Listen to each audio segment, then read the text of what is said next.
Amém. Vamos ler, continuar um pouco e agora lermos mais o que Paulo de Borrell escreveu.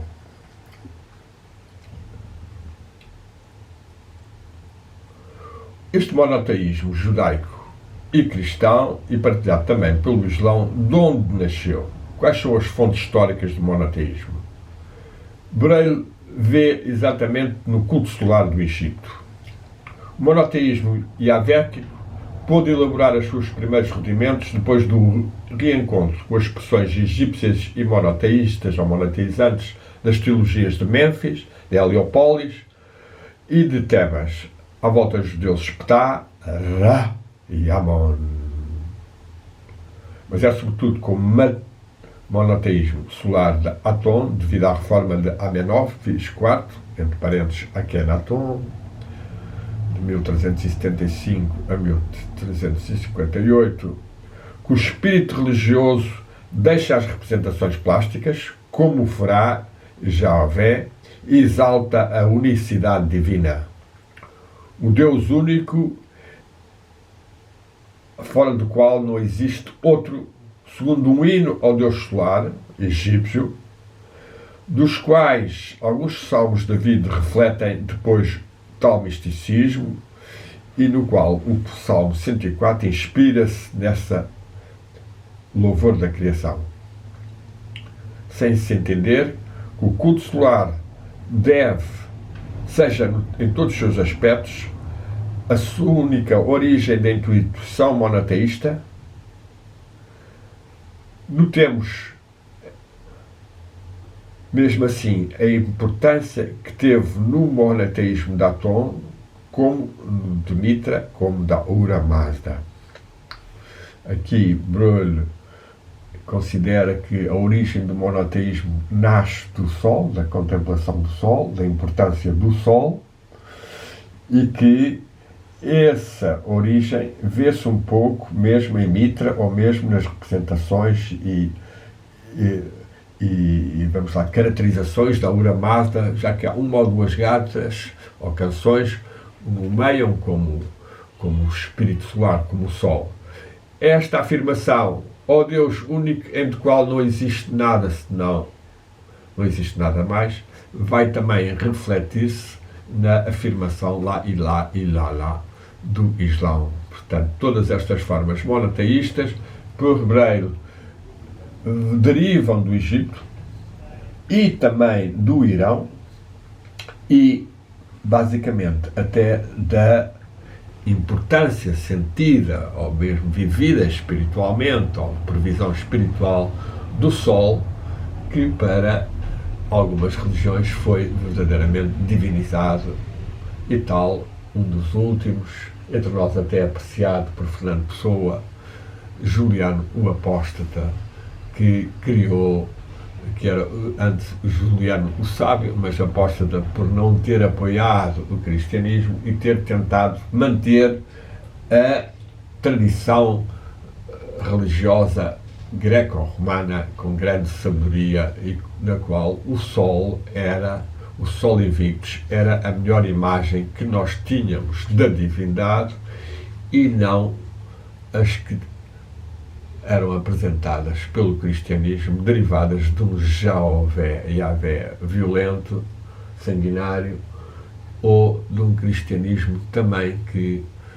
oscilava entre o Pai, o Yahvé, o Cristo, o Espírito Santo. Para confirmar as nossas teses, diz-nos o autor deste artigo à volta de Borrell, que é Massimo Patané. Podemos citar então eu há pouco falei delas, de R.A. Baruch, a expressão de la louange divine dans la Bible en Égypte, publicada em 62, e a tese fundamental sobre a identidade dos temas, os hinos do Egito e de Israel, publicado pelo Père Offray em 1981, além dos estudos sobre a iconografia do proto-monoteísmo de R. Art Armana Period, título da obra, editado pela caríssima editora Brill, de Leiden, em 1975. O contacto de Yahvé com o Egito, da concepção dos israelitas do Deus Yahvé, deve ter consideravelmente modificado ou contribuído para modificar a teologia do Deus semita, sem, contudo, os fazer esquecer os numerosos deuses semitas que tinham presentes já nas pedras que eram erguidas ao longo dos caminhos e que eles percorreram na sua errância. O Deus dos judeus permaneceu durante bastante tempo como um centro de reunificação tribal por um grupo sempre tentado pelo politeísmo, dos quais nós vemos alguns sinais, por exemplo, na adoração do touro, e que hoje em dia nós vemos como essa linha da adoração das riquezas e do ouro continua a predominar nos mais zionistas ou nos mais agressivamente bimilionários e oligarcas. As épocas seguintes desta evolução seriam constituídas pela elaboração do monoteísmo judaico já purificado, já podado de todas as suas alusões ao antropomorfismo, o que se pode explicar a partir do VI século antes da nossa era pelos contributos do zoroastrismo. Paul Dubreuil insiste em várias páginas sobre a humanidade maior do novo Yahvé em relação ao Deus mais cruel dos começos do judaísmo e das suas imaginações do Gênesis e Pentateuco. Notemos que não é o único caso de influência humanitária que nós podemos supor da parte indo-europeia sobre o Próximo Oriente. Mesmo antes, tal papel pode ser atribuído aos hititas, sobretudo quanto ao tratado que eles passado com Ramsés, em que foi previsto serem poupados aqueles que se tinham passado para o outro lado dos inimigos. A esta ideia deve-se juntar a universalidade dos persas, cujo império constitui, no momento do retorno dos judeus da Babilónia, uma entidade que vai desde a Índia até à fronteira do atual Sudão. Nesta parte do trabalho de Borreiro, das páginas 251 a 57, uma série impressionante de influências que vão desde o abandono de certos sacrifícios sangrentos ao estabelecimento de novas leis morais, passando pela aparição da noção de um Deus Salvador que substitui a do Deus Vingador. É esta evolução toda que vai permitir o nascimento da religião universal cristã, como nos diz Paul Borreiro, na página 259. As referências à visão cruel de Yahvé, cada vez mais rarificadas nos textos depois do exílio nos domínios persas, dos exílios dos judeus, e que são influenciados, portanto, por uma religião superior ou mais justa e menos violenta, aparecem aqui e acolá em Isaías, ainda aparecem aqui e acolá, tal em Isaías, ou como em Ezequiel, em que fala das espadas, das carnificinas de Yahvé, em Ezequiel 21:19. As poucas referências, diz Paulo Borreiro, só atestam que a sua natureza purificada proveio do exterior e que ela se impôs pelo canal profético contra a religião tradicional. É assim que a fé foi enobrecida durante séculos para forçar o pensamento mosaico de Moisés e da linha mosaica a elaborar uma religião mais bela, suscetível de dar origem aos essénios, de permitir o cristianismo e de mais tarde dar origem também à cabala. Formas menos violentas e em que a concepção cruel de Deus inicial, absurda, ainda mantida por muitos textos que são lidos durante as missas do cristianismo, como se fosse possível continuar a clamar pelo Deus de Israel ou pedir que os adversários sejam mortos, quando nós vemos o que isso foi, o que isso tem dado. E, portanto, a Igreja aqui, e é uma pena o Papa falar muito pouco sobre isto, teria uma obrigação a fazer. Paulo Boreiro, mais à frente, tem um dos seus temas mais interessantes, ou aborda um dos temas mais interessantes, o da luta da luz e das trevas, ou melhor, da relação entre a luz e as trevas. E diz-nos na página 262, se o zoroastrismo não inventou, evidentemente, oposição da luz e das trevas,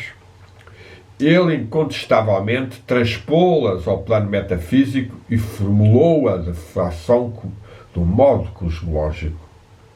É, sem contestação, a religião de Zaratustra e os seus desenvolvimentos ulteriores no que se chama o manisaísmo, posteriormente, através das reformas, e no sincretismo iraniano,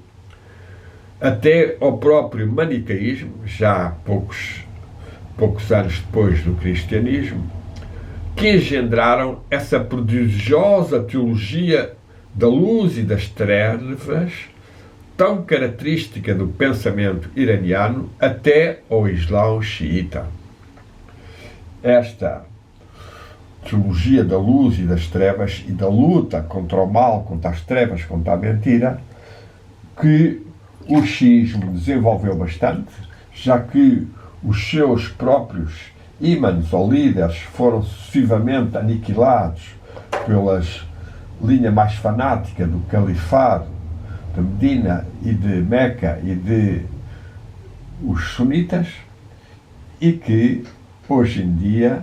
é também manifestado claramente pelos fanáticos zionistas e fanáticos evangélicos, que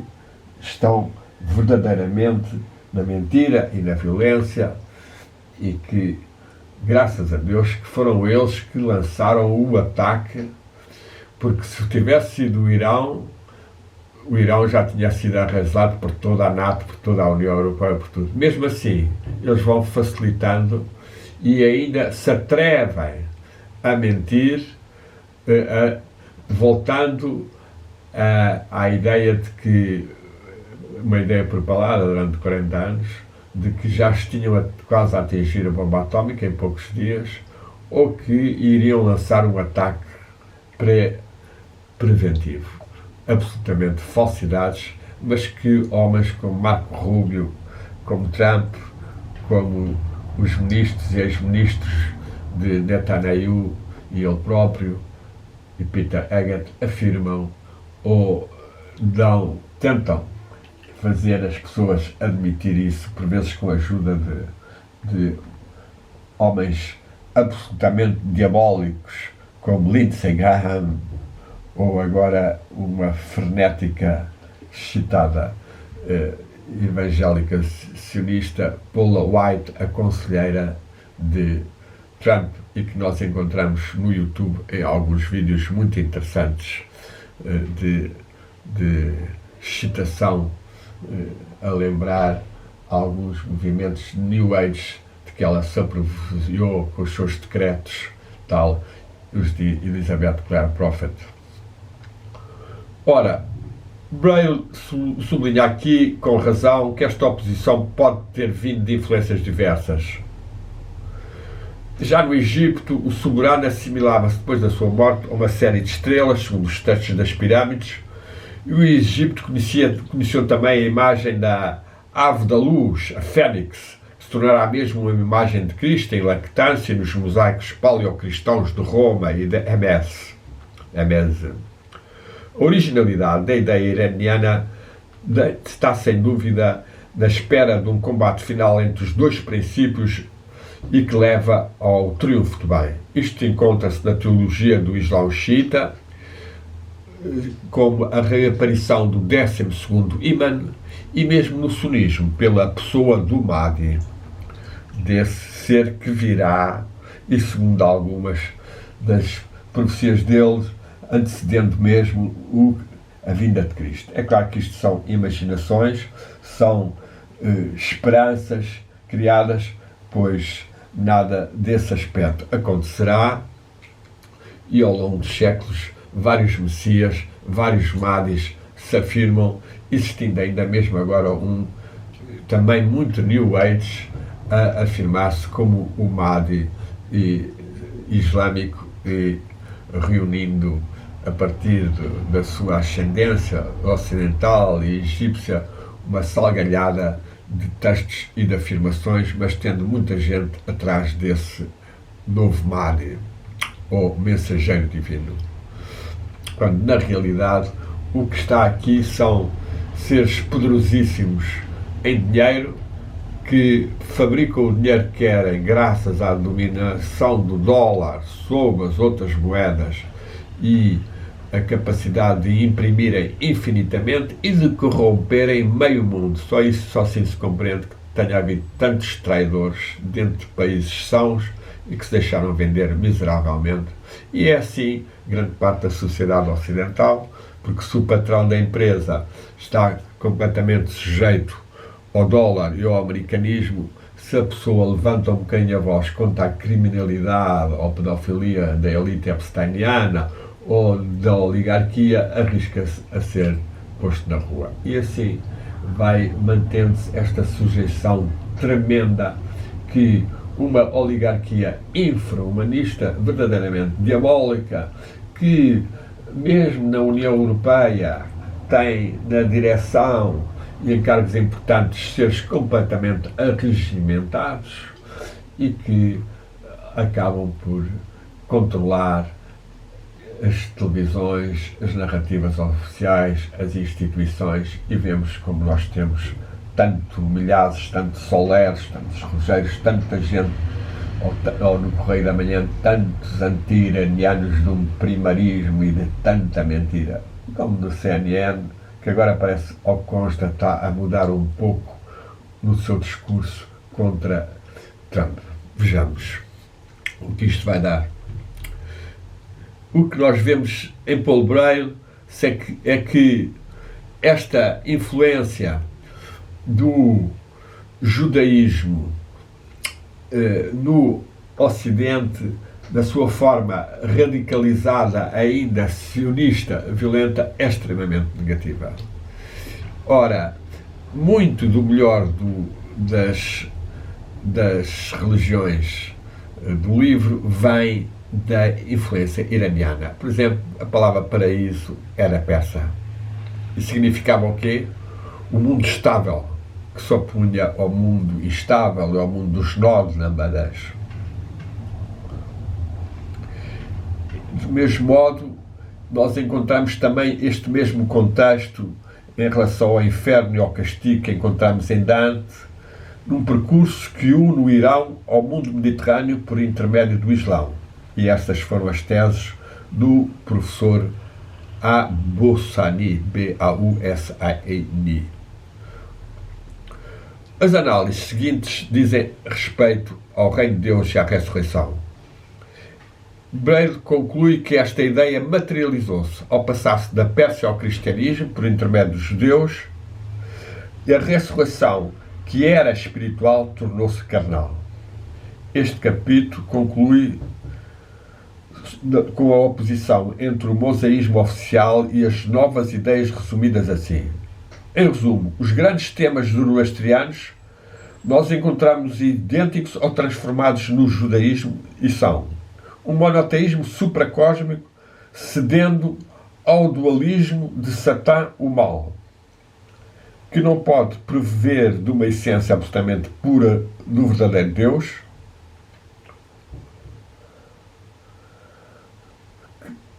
voltemos aqui, o monoteísmo supracósmico, que dá lugar ao dualismo de Satã, o mal, que não pode devidamente provir da essência absolutamente pura do verdadeiro Deus, vírgula, uma imortalidade certa da alma e a promoção do homem ao nível de adulto espiritual, que faz do seu livre-arbítrio um meio de transfiguração do mundo e o torna um colaborador direto de Deus.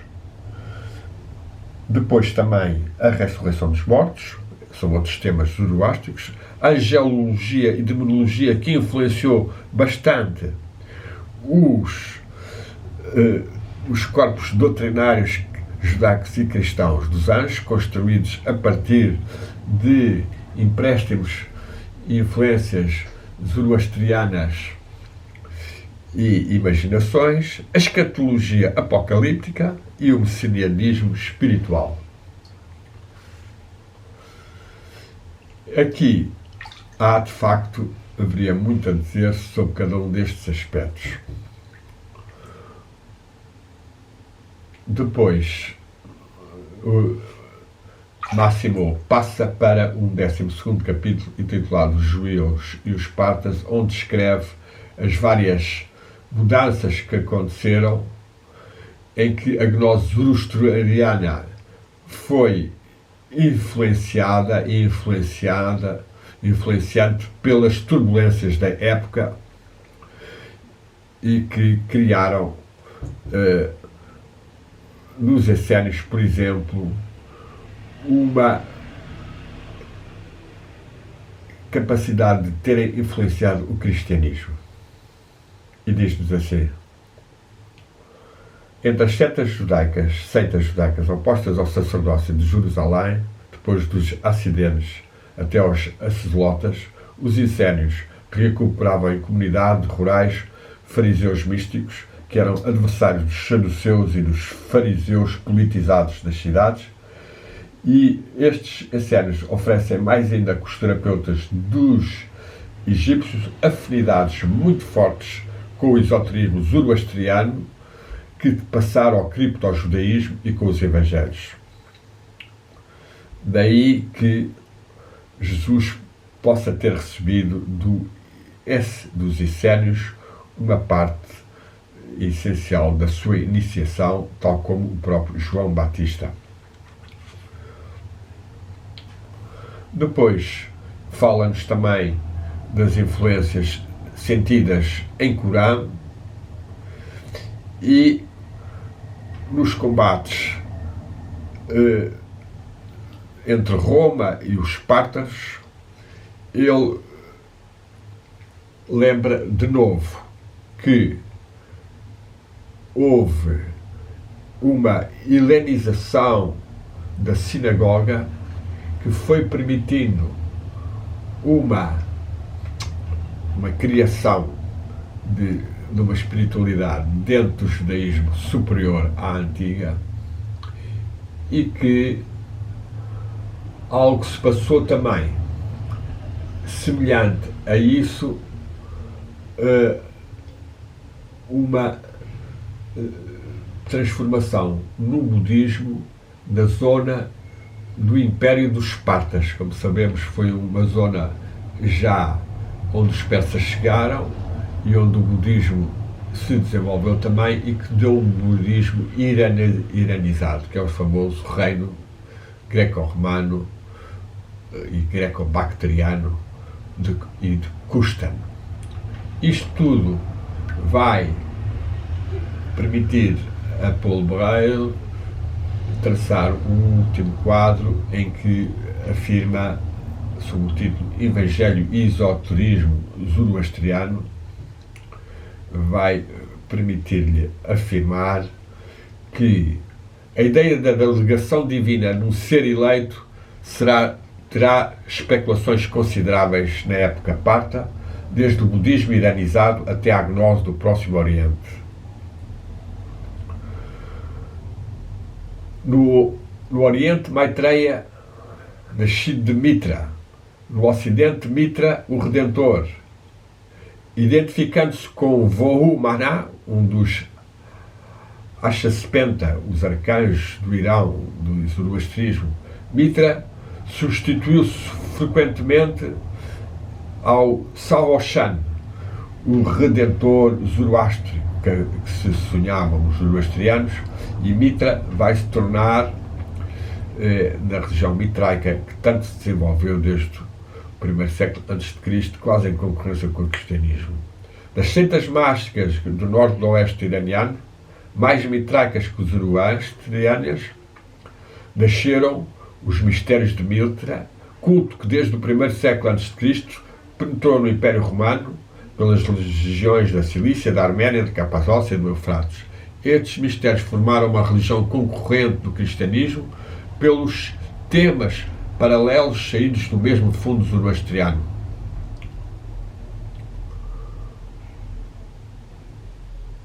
Contudo, esta linha acabou por ser eliminada, ainda que ficasse algumas provas disso, tal a adoração dos reis magos. E essas influências que ele vê ainda presentes aos sinais é o Cristo no deserto, a predicação do reino dos deuses, do reino dos céus que viria, semelhante ao reino da Ahura Mazda, a reputação de Thaumaturgo, de curador, que ele partilhava, que Jesus Cristo também partilhou com os magos e os essênios, e ainda o exorcismo pela oração, que nós também encontrávamos na religião iraniana, e portanto é Jesus. O autor, Paulo Barreiro, valoriza o aspecto mais positivo do zoroastrismo, que se pensava que havia uma possibilidade de melhorar o mundo, enquanto que o cristianismo, dos primeiros tempos, esperava já o seu fim próximo e tinha a tendência a considerá-lo mau. Este foi bastante desenvolvido e nós vemos que hoje em dia